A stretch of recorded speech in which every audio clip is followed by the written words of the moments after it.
ঝালমুড়ি বানাবো। এই তো পেঁয়াজ, কাঁচামরিচ, টমেটো, শসা, একটা ডিম দিয়ে দিয়েছি। দিয়ে দিব কিছু ছোলা, গরম গরম ছোলা। দিয়ে দিব গরুর ভুঁড়ি, তারপর দিয়ে দিব একটু চানাচুর, একটু মুড়ি,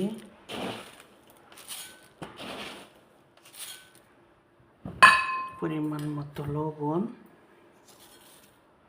সরিষার তেল। এখন এটাকে মাখাবো।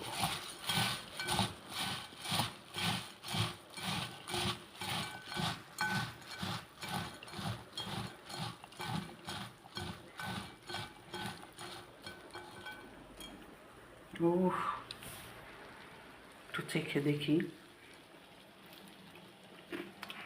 মজা হয়েছে। ধনিয়া পাতা হলে আরও ভালো লাগতো।